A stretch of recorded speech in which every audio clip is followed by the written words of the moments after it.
G'day, welcome to Street Neat. I should have said welcome to my metal disorder. You know, it's often said that the first 2 hours into a 20-minute job is the hardest, and there's something in that. And when you find that you're 2 days into a 20-minute job, then you know it's actually extremely hard, and failure's not an option here. And I will persevere and persevere to the point where I've got tunnel vision and I'm forgetting what I actually set out to do originally, because I'm just perfecting and I'm cycling. I'm going around and round and round in circles just to make these videos. I mean, I've lost count of how many takes I've done on this intro. So, well, I'm going to make this one count, because I'm not going to have enough battery left in microphone or camera if I keep redoing it all. Never mind. So this should be a shorter in the series of moments in metal, and it's just a pretty good thing to try and show some really short how-tos rather than just standing there slapping steel like I have been on this old FE guard. Now I'm doing two of these guards, and they're both the same side. I will make a determination of which one it is that I'm going to use on the Ute. I am pretty confident I'm going to persevere and stick with the one that was giving me so much trouble in the Sessions and Steel video. Anyhow, enough of me waffling, and I'll bring in a little bit closer and I'll show you exactly what it is that I set out to do that caused me a great deal of mental distress and anguish of the job just wasn't going how I wanted it to go. And sometimes you got to make a compromise and realize what your limitations are on both equipment and time spent and investment. I mean, you can be really too far invested into a really simple thing like, let's make this bracket, which I have been able to hand make the bracket. But I'll bring you in a little bit closer and I'll show you exactly what that entails.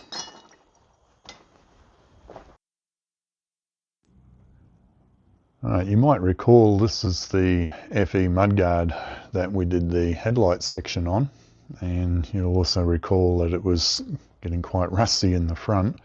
I've still yet to get a donor section, and I'm going to replace that bottom part there. And I thought, well, I'll just do something quick and easy first. And I took off the bottom. I unpicked all the spot welds and removed the bottom. That's a pretty normal thing that we would do when we're restoring these FE guards.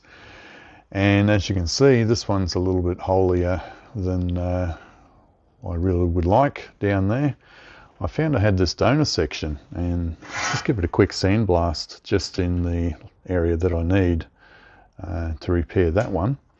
And yeah, that one's pretty solid. It's got 2 tiny little holes there, which I think is out of the zone of what I need for that one.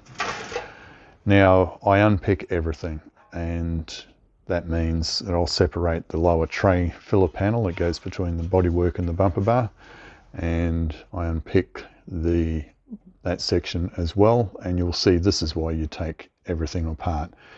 That is trapped rust. And you can see, yeah, it's pretty holy, and that was going to get cut out anyhow. However, that is that. And what I wanted to do was replace this little bracket. And I managed to unpick the bracket from inside this one. And you can see, once again, there was some trapped rust in behind there, which is no good. And they're very often that they rust out, I mean, or even just rust away completely. There's just absolutely nothing left of that one. There's just the remnants of where the bracket was attached up there. And this one is very good, other than it's got a hole in it, so that needs to be unpicked and replaced. You could just make a little patch to put in that, but then you're not really addressing all the underlying rust. That's going to be a problem anyhow, so that's all got to come out. And you can see mud would get flicked up into there and get trapped, and that's why they rust out.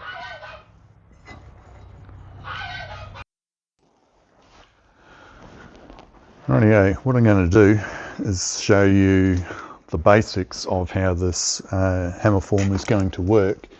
So what I originally wanted to do was to press this part out in one part.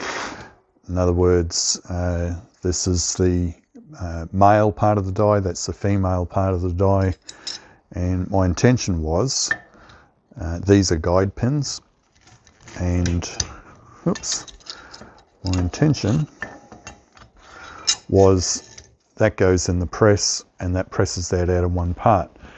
And what the problem is, it will turn it into crinkle cut chips because the press is just simply not powerful enough and the die is not accurate enough to prevent the void that's in behind here. The metal has nowhere to go, it finds a space and it will just go to wherever the nearest space is, and that's why a lot of that kept on crapping out, and then also trying to work out how much material I needed, and that's a pretty deep draw. That's what you would call that. As the further down it goes, as it goes down, that's called a draw. So it's got to draw the steel in to the die. So I can't really make it that with my 20-ton press that this can come down and form all of that.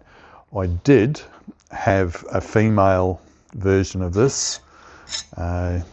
This was the first thing I made. I made that, and that the idea was that squashes down into there, squashes everything into place.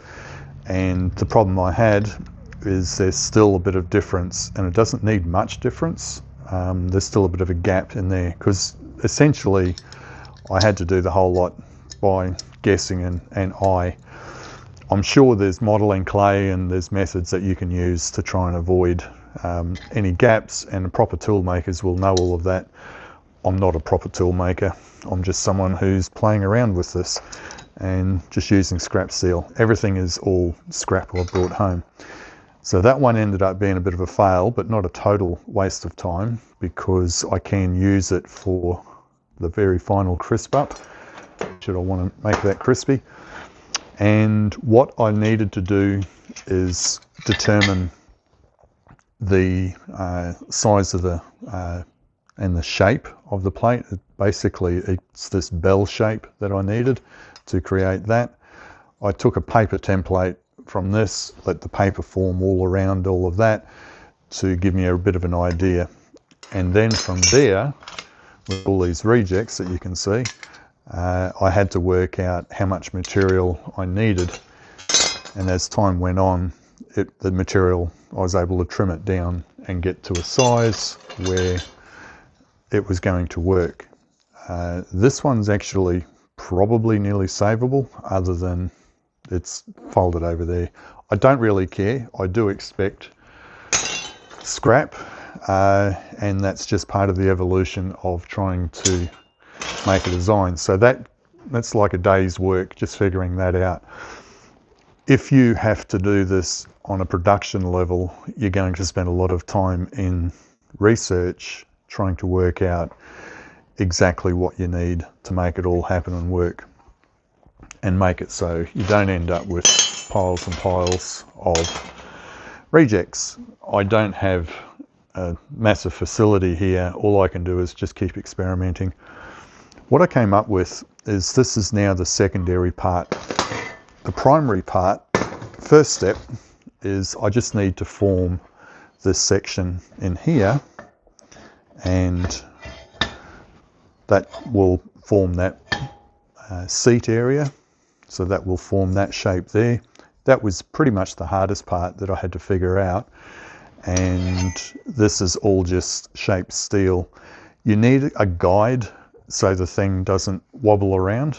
It's still got a little bit of wobble room, which I'm not very concerned about because it's so small, it's not really an issue, and it will find its own way home. I just had to make sure that I have substantial enough equipment that I've manufactured to put up with 20 tons of pressure all the time. Every time I make a new template or job piece to go in to be formed, before I form that, I trace it onto another piece of steel. This way I'm not losing where I'm up to. You don't want to be sort of second guessing, going, oh, where did I draw the line last time? And then think that you're doing it in the same area again, because often you're going to get it wrong. Part of the evolution is every time I modify it, when I think I've got it close, I'll trace it out into the steel. That gets cut out. I'll make that one and then determine as I'm making it, do I need to make any changes? Keeping in mind, I always have a traced section. So this one is ready to go. That one is exactly the same as this one. Should I decide that I need to change it, I will cut this out and then I will trace that onto another piece of tin, then make my modifications, and I can move on from there. And that's part of my evolutionary design process. So what happens here now is that plate is sat in place and that goes down there. I have a quick check. I've got a little bit of wiggle room, of course. I have a quick check. What I'm looking for is it level across the bottom, and it is. I could make some stops and things, but I don't want to do that because I keep on changing the profile of the plate. So a little bit of guesswork of, yep, that looks about right. It's a bracket that is reasonably forgiving if you don't get both sides the same. When this is made and it's correct, or close to correct, I've got my original area, and I've kept this one as my template, that I can check that into, and I'll make sure it fits. And that one fits, and it'll get spot welded up into there.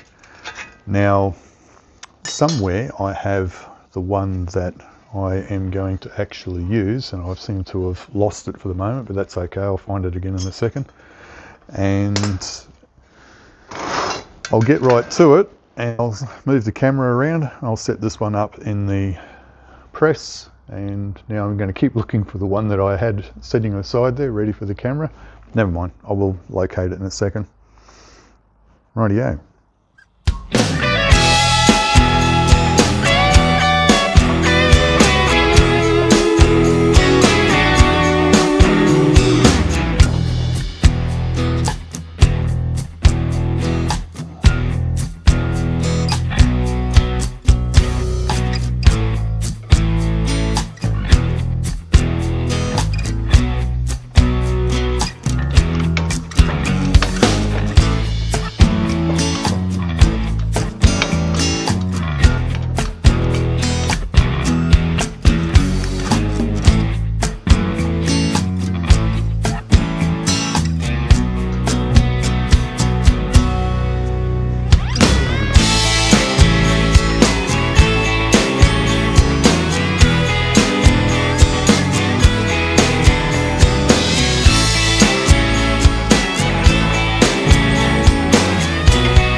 Okay, this is the basic form section for the bottom. I'm pretty happy with that. There's a couple of little puckers here, which that's okay. I will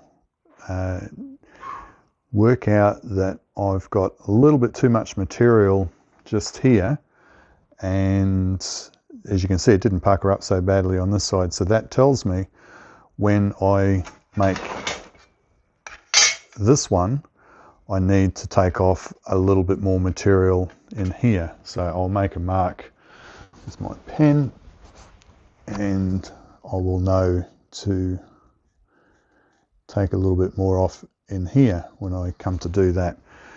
And that is really part of the design process. There's not much more to it. From here, this now gets a little bit more interesting because it becomes a fair bit of panel beading to fit into that side. So I will turn that around, and as you can see, I can't just put the tooling piece into here and expect that to form that. It's just not going to do it. What it'll do is, if I try to do that, it will just crinkle it all up and destroy it. What I have to do is just slowly bring that shape. I've got to bring that up, and I'll do that with some hammer and dolly work. So I'll put you on time lapse, and I will finish making this part, so you don't have to go through the whole painful process of me hammering and trial fitting and hammering and trial fitting and seeing how I go. So I'll put you on time lapse, and you'll get a far better idea of how this is achieved.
That is only water. I drink a lot of water and cups of tea. Okay, so we've gone from this to that in probably a matter of half an hour, 20 minutes. The panel beading is getting quicker and quicker. I still need to take a little bit more off the profile in there because that was fighting me a little bit. And now what I will do is a very simple, I'll just square that line up a little bit. You'll see me reaching for this every now and then, and that's just to tune up the edge, just get it nice and straight. And that's out of battery.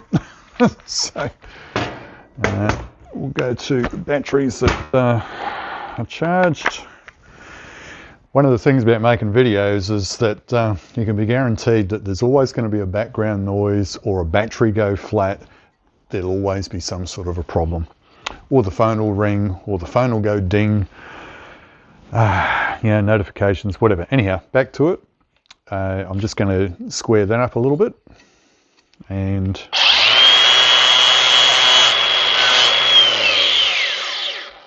that looks pretty good.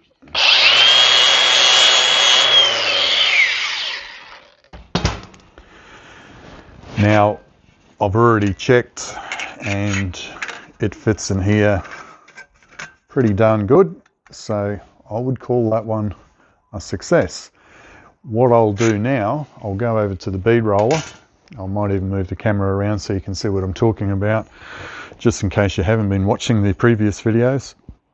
And I will put a bead line through here, which is just really a guesstimation of, where's the one that I've done earlier? It'll be here. Here we go. So I'll put a bead roll in that, and that just gives me an edge to spot weld to, stiffens it up ever so slightly, and then I fold up these edges so it replicates loosely what the factory has done there. I have noticed that some of these have a distinct line through here and some of them don't. I've panel beat this so much to get it to suit my die that I've lost some of the original lines and pressing there, but not enough that you would call it a completely different part. The factory were pretty vague on their definitions. This was a bumper bar reinforcement bracket. They would not have put a lot of time into it. But I've got to put a lot of time into recreating it. Anyhow, I will move across to the B-roll and move the camera around, and I'll show you what I'm doing there. But that's all nicely metal finished.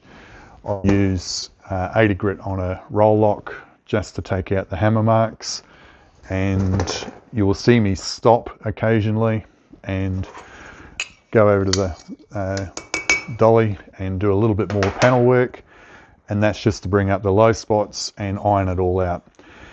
That is possibly overkill for a bracket, but if you're going to make something, why not make it as nice as you can possibly make it, especially if it's not a lot of work. That wasn't a great deal of work. I'm pretty used to doing this stuff, so I'll probably make it look pretty easy, and that's because it is. It's pretty simple, just like me. Okay, I'll go over to the bead roller and I'll put that roll in. I'll just turn the camera around so you can see what I'm talking about.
Okay, I've put the little bead roll in there and I'll just check it against the job again, and that's not too bad.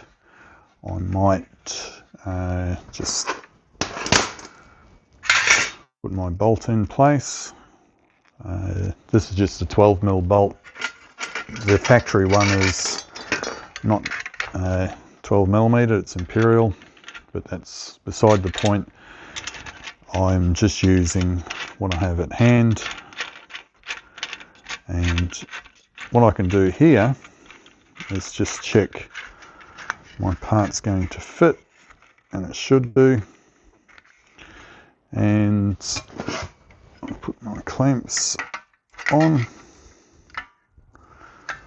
just tighten it up a little bit.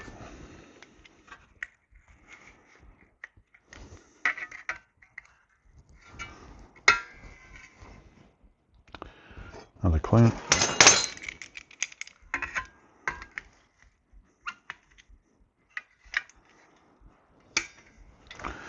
And yes, it fits in there pretty good, and I'm pretty happy with that. And when it's all said and done, that's not going to be any different to a factory bracket.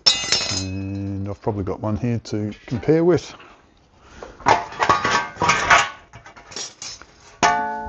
So hopefully, this gets a bit heavy. we can see the comparison that one looks like the other. So I'm pretty happy with that, except one isn't rusted. Okay, so I can do some fine tuning from here. I might just flatten this off a little bit and to make that sit a little bit flusher. Not overly concerned. It's all pretty forgiving stuff. I might just tweak that down a little bit.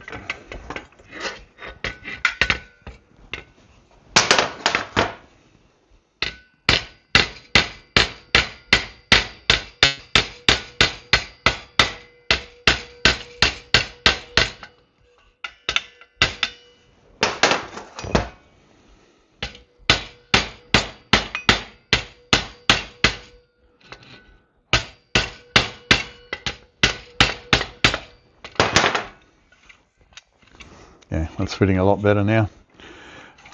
I try not to damage my test pieces. You be very careful hammering onto that sort of thing. Just check you haven't put any dents in. There's one little tiny dent there. And as soon as you've noticed that you've damaged something, go through and fix it straight away, or forget and pay the price later on when you put it all in primer and go, oh, I forgot to fix that dent. Oh dear, I'll now have to upset my primer. We don't want to upset the primer or the painter, because in this shop I'm also the painter. Right. Rightio, so I'm pretty happy with that. I might just give that a little bit of a tweaking. Pick a hammer, any hammer. I've just taken some of the bend out of that, so when I clamp it in, when I come to weld it into one of these pieces, it'll have some tension in it, and the more hammering and stuff I can do now, the better. There's still one little step left, and I will show you that. I make all sorts of arrangement of tools. This one is one of my very commonly used flanging tool, and I want to put a little return flange on like that one, and I do that with just a scrap of steel. It's a bit of 4mm plate, got some slots cut into it, and I'll go through and put my little return flange. What this flange is for is it's for just a little bit of reinforcement. Becomes a straight edge, so by turning that up, it then creates resistance for this to try and collapse onto that. You can imagine here that's shaped and it hasn't got a return edge on it. If this cops any sort of a whack, that's already got a shape in it and it will bend very easily. By putting a little return edge in place, we take away that ability for it to bend in on itself. So I generally set this with my little tool here, and then I'll come back and fine tune it. I use all sorts of things for dollies. In other words, if it's in the way, it's likely to get used. I obviously can't do a straight edge on that. I can come over to this is my metal shears. This is a really good stake dolly for me, and I use it a lot. And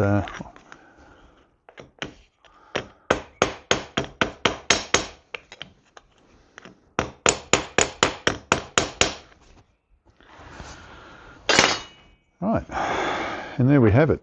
We have a nice little bracket, brace, whatever you'd like to call it. From here, I will put this in the seam blast cabinet and glass bead blast this. And glass bead, that's a glass bead finish. It just makes it all dull. It gets rid of any contaminants that I might have on me from the fingers, grease, and that sort of thing I pick up around the workshop. I like to keep everything clean, but more importantly, I like to blend using abrasive blasting Of course, all blasting is abrasive. And the reason I do that is it cleans the part up, and if I've got to do any other finessing, I'll be able to see that finessing required once I've given that a bead blast. So I might just turn the camera off for a sec, because you don't need to listen to the compressor and the blaster running. I'll give that a clean up and I'll come back and I'll wrap this up.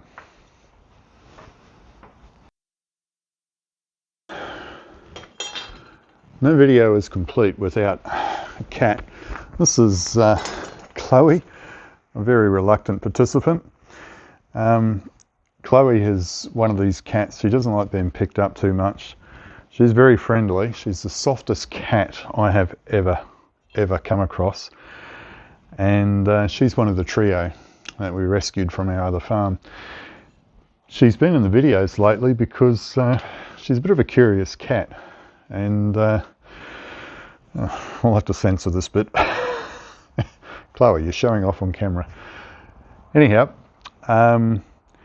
this is the part all blasted up, complete with cat fur, and that really shows you how nice and clean that can be. It is never ever seen. All these rejects you'll never be seen again unless you watch the video. And the reason that I took that original bracket out, the reason I took this one out, is it wasn't rusted. But why take it out if it's not rusty? Well, what do you call that stuff? It's not chocolate. It doesn't smell like it's chocolate. It's rust. And pretty sure Holden didn't make their vehicles from chocolate. Reasonably sure.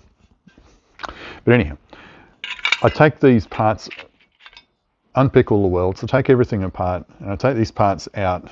That was just simply a sacrificial one that I could use for a pattern to make my reproduction ones.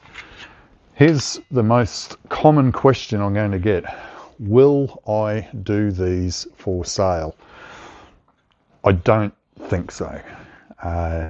Each one would take me, say, half an hour to make. My time I put into the tooling, I'm never going to get that back. So I don't do this stuff for profit. I do this stuff because I want to challenge myself. I want to give myself a bit of mental anxiety of questioning my abilities. How far can I push my talent and skill?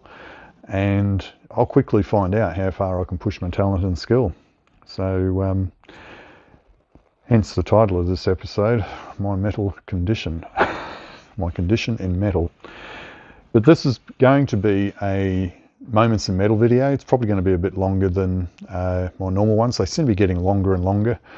But Sessions in Steel would be a much longer video of me putting together all of these parts that I'm doing, all these little small parts all come together in a big time-lapse video. That would be like 2 or 3 days of filming, not a day's filming. So this is how I spent a whole Sunday making this video and wasting the nice fine weather outside. It is rather cool, and we don't have Hemi the workshop cat. He will only turn up if it's raining and if it's dinner time. But we did have Chloe. She'll hear me talking in here and she comes past to say, hey, what's going on in there? Chloe's one of those cats that likes to take the prime position of other cats. She's a real piece of work when it comes to displacing her fellow cats in the house. But look at that. I'm pretty pleased about that, and it just falls into place. Hopefully I'm within camera range here. I keep walking close to the camera, so I'm probably getting out of range. But yeah, this is this week's edition of Moments in Metal. Remember I said I probably left some dents there? I'll just get those out. And because I did leave some dents there. That's what happens when you fine tuning your parts onto the parts you're not supposed to be fine tuning onto. If I saw someone doing that, I'd growl them. So I need a jolly good growling for that.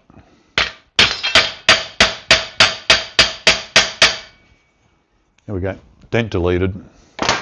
Doesn't take much, but you go and weld all this together, and then you go, oh no, I've left that dent there. Oh no, it's all welded together. Oh, I can't get in there.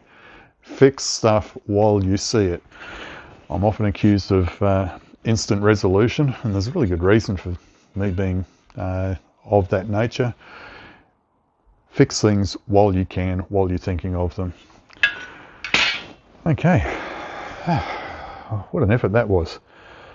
So hopefully you appreciate the work that goes into making little tiny benign brackets that no one will ever see.